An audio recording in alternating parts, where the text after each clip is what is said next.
Welcome back to the Marvel Movie Minute, a daily podcast which we smash apart the films of the Marvel Cinematic Universe into 1-minute chunks so we can analyze them in scrupulous detail. I'm Kyle Olson from the Road to Infinity podcast. Hey, and I'm Rob Cabasco. And Kyle. Yes, sir.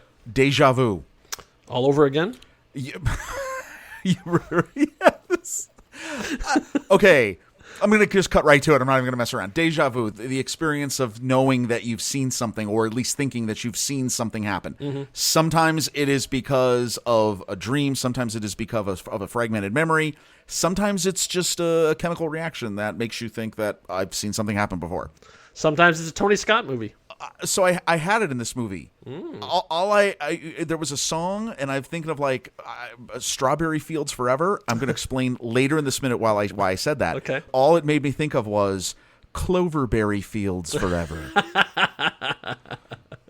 And that's all I'm going to say about that. It isn't, but anyway, We'll get to it. Yeah, because here we are in minute 88 of The Incredible Hulk from 2008. 2008. Directed by Louis Leterrier. And you're right, this definitely has some Cloverfield vibes to it. Yeah. So much so that in the commentary, they actually talk about Cloverfield. Really? Do they really? They do. This is what they're talking about in this movie. And basically they're saying that they both developed this same idea independently. He's saying he's a Cloverfield fan. He knows those guys ever, but they never had a conversation or talked or ever said when they came out roughly at the same time within a couple months of each other. So that means they would have been in production at the same time. So it just was one of these weird happenstance things that it just happened that they were both thinking along the same lines of sort of following a creature on a rampage through a Steadicam. From ground level with soldiers in New York City. Yeah. I know there's a lot of parallels, and so he's fully admitted we were just sometimes it happens. Sometimes two people draw the same idea out of the idea well at the same time. What are you going to do? But yeah, so we could get into exactly talking about and breaking down stuff, but I think we're actually going to do things a little bit differently today because we are going to, if you have been listening to us from the beginning, you know that we did a recurring segment about pizza a while back. And it's been far too long since we've done another recurring segment. So I'm excited. It's time for the recurring segment. Because for the next several episodes, we are going to be following 4 men. Joris Jansky is the white soldier. Arnold Pinnock is the black soldier. Ting Fong is the Asian cop. Jason Hunter is the white cop. They're going to war in Delta 4. Oh my god. Jeez. And so we begin episode 1, Movements of a Monster. Oh my god. Oh, because boy. It really is a mini movie that happens for the next several minutes. That these 4 guys that we're gonna follow, and this is what blew my mind. I actually managed to find out who they all were because they're credited as soldier, cop, and cop. Oh, that's hilarious. But I found one, and that unlocked all of them. One white soldier who has most of the lines. His name is Joris Jarsky. The guy has his partner who's with him. The African American gentleman is Arnold Pinnock. The cop that sort of, when you see all 4 of them staying together, he's Asian because none of the rest of them are Asian. So I'm sorry I have to stereotype. No, understood. This is the only way I can add that. That is Tig Fong, and then the other cop, who I think ends up being the driver, is Jason Hunter. So actually, no, those are actually the real actors' names. So they don't have character names. So I'm just gonna have to use them by their. Oh, that's cool. But they have a mini action movie that happens over the next couple of minutes, and it's so cool because we're just basically following these guys who don't even have names through the rest of this movie. And it really is for this small segment. It's just two cops, 2 soldiers, and a Hummer. Yeah. Okay, yeah, yeah. That's amazing. So this is Delta 4. So that's the first thing we hear is him using his call sign. So he calls up after he's seen this weird thing come flying out of because all the rest is all from their POV. So this weird metal bed has flown out, hit a transformer, and crashed down in front of him. And a soldier came flying out too. So they have no idea what's going on. They've been informed about the Hulk and stuff too, but so they're on the ground. So he says, Delta 4 to leader. They took out 2 of our guys. 2 of our guys. He emphasizes that. So those are the 2 soldiers that were upstairs with Blonsky. But this is interesting. So he says Blonsky and the major are still inside. Oh no. he doesn't know that Major Spar's dead. Oh. Oh, man. He's going to have a rough time when he finds out. I know. Yeah. 5 stars for Spar, everybody. So that's interesting because he does not know, that either of those two, like, first of all, that what's happened to Blonsky, that there is no more Blonsky, and there is no more Ager either. So we see them, the two of them moving up. You see passing the medical bed as sparks are flying around there too. And so this is interesting. There's a big CG shot here because like this is basically designed to look like one continuous shot, which is the Cloverfield conversation right. is valid. There actually, according to the commentary, there's actually are 4 shots that they found a way to merge together so it looks like it's one shot. But as they're walking down, the Abomination basically jumps down and walks past, just casually. Just like jumps down and walks past. I don't think that was originally intended to be there. I feel like that was a post-production choice because none of Delta 4 react. Well, is it because they just don't know what they're seeing? Well, but they didn't go like, "What was that?" or "It went that way," or I mean, like they don't. Yeah. They should have had a soldier's response of like, "Whoa, yeah." Yeah, exactly. Just put in a bark, just just something like that. We're about to find out that Abomination is quite the drama queen. He walks by and he does almost the original Bigfoot footage. Yes. Right? He like steps down and sort of like walks like, "Hey, how's it going?" And like, that's why I made my snarky Strawberry Fields Forever comment because I was just like, he just like jumps down and he just starts strolling like "Hey, what's up? How you doing, what's up, dudes? What's going on? What do you got over here? Oh, is that a hot dog? What are you doing?" Which spoiler for an upcoming minute. but anyway, yeah, I don't know. Do you understand? So he walks by. Nobody seems to react to it. They get to the end of the alleyway, and suddenly a car goes flying past. Now, at this point, you think that we would know what kind of car it was, and we don't. But I can tell you it was a police car, so chances are it was a Crown Vic, because I did freeze frame it as it kept flying by, and there are lights on top of it. So it looks like Abomination found the police car on the way and just threw it down the alleyway. It is I'm looking at this, which by the way, I think we should just say this. It's very fast. As you've been listening to this podcast, maybe in the last I don't know, 10 minutes of the movie, you've been saying, "Well, hey, where are you guys on the details? Like, what kind of tires were on this thing?"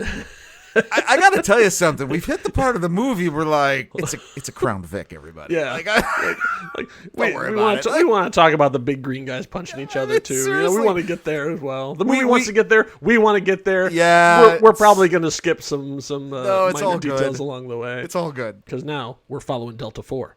So should I call them the Delta 4? Delta 4? I don't know. It's Delta 4. So they come around the corner and then one of them turns down the side, and we just in time to see the car that had been thrown explode. We clearly saw a giant green thing walk to the left, but they go out and he swings to the right, and so does the camera. So this is also what makes me think that adding him in there was a post-production thing. Oh, interesting. Okay. So the explosion, and then it whips around, and then we see Abomination just sort of trot around the corner. So it's almost it's the reversed shot from Signs. Oh yes. Remember Signs? So M. Night Shyamalan did think it's behind, and then like it steps out. Yes. This is the reverse of that because it steps away. I think that shot was supposed to be from Brazil too. Oh. That's a weird coincidence. Okay. In the whole conversation. Anyway, go ahead. I digress. Yeah. So he comes around the corner. So then we hear Delta 4 to leader. Something big just went off down here. Now this is Jarsky, who is the voice of Delta 4 essentially. So he's the one that is saying all these lines into his comms. They say it's over there, and just as Abomination turns the corner, and then I don't know what happened over there. Abomination during that went like, "Hey, there's like an old Cadillac here," and then he just sets it on fire and shoves it because like all of a sudden it like slides back in. I couldn't tell exactly what kind of car it was. I think it's because it had the big tire on the back. Right. Yeah. That's the only kind of car I knew of that had the spare tire that used to sit on the back. On fire, slams into it. They're going, "Oh, so..." and so as the camera then pans around to them, that's when we see Delta 4 in all their glory. So there's 2 cops, 2 soldiers, and they're what's left. Yeah. Wow. Like everyone else apparently has been killed or scattered to the wind or off flying in a helicopter, ignoring the footsie that's going on in front of them. So he says, "Delta 4 to leader, something big just went off down here." I love that too. Like he assumes it's a weapon of some kind, Right. Oh yeah. something big, like it was a bomb or a rocket or something like that. Not knowing exactly what in there. And then they cut back to the helicopter, and so there's this young comms officer. I could not find who this was because, like I said, the problem is they're all called Soldier. He calls Ross over, basically says, I think you need to hear this. They're on the comms saying, the Hulk is in the street. I repeat, the Hulk is in the street. So these guys, the Delta 4 have now commandeered a Humvee and are in pursuit.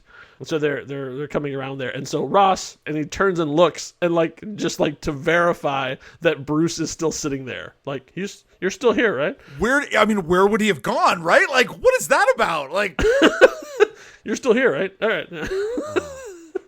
And then turns back, and then he just once again, I would not want to have General Ross as a boss. He seems like just like such a jerk. He says, "That's impossible. You get a hold of yourself, young man. You get it together. What is your position?" So Delta 4 responds, 121st Street, heading north on Broadway. So I looked up 121st Street heading north on Broadway and found what's there. Do you know what's there? No. Go ahead. I can tell you, there's a bunch of churches in this area, but what's at that exact corner? I'm just going to take a moment here because this is one of the times when I love doing this show. Now, we've talked about how we're into the back. You mean all the times? One of the times. No. There are some minutes that are mine. Of course. I like spending time with you. I like all of our fans, and this is fun and silly and stuff too. This is what's fun on this side because when I find out just a bizarre piece of trivia that I get to reveal to you because you have no idea what I'm about to say, and to the listeners, this is so fun. So at 121st Street, heading north on Broadway, if you go onto the maps and bring it up, there is something called the Olive Street Deli. The kind of deli you find in New York. They don't even have a website. You can find them on Yelp. They have a couple stars. Like, it's just a regular deli. What's cool about them is this is not the last time they'll show up in the MCU. Oh, no. Yes, this exact deli, the Olive Street Deli on 121st Street, heading north on Broadway, which means the Humvee would have gone right around it, was used in Jessica Jones, Season 2, Episode 6, FaceTime. Jessica Jones has just an adventure, and she has just gotten, I won't do any spoilers if you haven't seen it yet, but she's gotten her phone wet. So her phone is basically inoperable, and she needs some data off the phone for a case she's working on. So she goes into the Olive Street Deli to buy rice so she can soak her phone in rice. That is so random. That's crazy. Isn't that bizarre? So wait. Coincidence, or did somebody actually have somebody had a fond affection for this movie and was like, right? Of all the delis, and obviously, Incredible Hulk was shot in Toronto, so they weren't actually there. But I've been following along, and whenever they give map coordinates they're real. They are actually like locations in New York, so they actually plotted out where this was happening in New York. That's amazing. Even though they never shot there. Okay. Getting further on into the obscure trivia stuff. So there is not a Culver University in the Marvel comic universe. There is a Empire State University, but both of these fictional universities take the place of an actual university. So it looks like Culver University actually is at the location where Columbia University is. Oh, okay. Because if you look at the map and you pull up like the 121st Street, like right in there, Columbia University is right there, which would have been the same location. Culver University is supposed to be where Columbia University actually is in our world. They're actually at this point, the chase is happening. They're in Morningside Heights and they are heading north towards Manhattanville. So eventually they will get to Harlem, but they are not. Yeah, because Harlem. I was going to say Columbia. For those of you who don't know, Columbia is literally just next to Harlem. In New York City. Yeah. I mean, it's really just a couple blocks over. Yeah. So, and that's where this chase is going to go, but they're not quite there yet. Oh, wow. But yeah, isn't that a fun, weird piece of Marvel trivia? Because Jessica Jones actually was shot in New York, and so she literally is standing in front of the Olive Street Deli. So if you fire that up, you can see that is actually placed like at one point. How interesting. Delta 4 had crossed paths. Delta 4 and Jessica Jones had crossed paths. Well, a couple of interesting things. Difference in time. Just about these last few seconds is. Yeah. You did notice that, we've talked about this earlier in the movie, the people, sort of the people who get these amazing full screen shots, like the pilot or the person in the helicopter. Right. That actor, he gets an awesome full shot moment of saying, you got to hear this. Yeah. It's incredible. And it's amazing that we can't find out. Can't find who out. these people are. The problem is, if you go onto IMDb on Incredible Hulk or pretty much any movie, the lower you are on the cast list, the less chance you're going to have a picture. So I see a soldier. I mean, it says like soldier and it has a name, and it is. So it's not even communications soldier or like or a helicopter communications officer or anything. No, it's just soldier. And so when you click on that, you can see some of their other credits if they have any.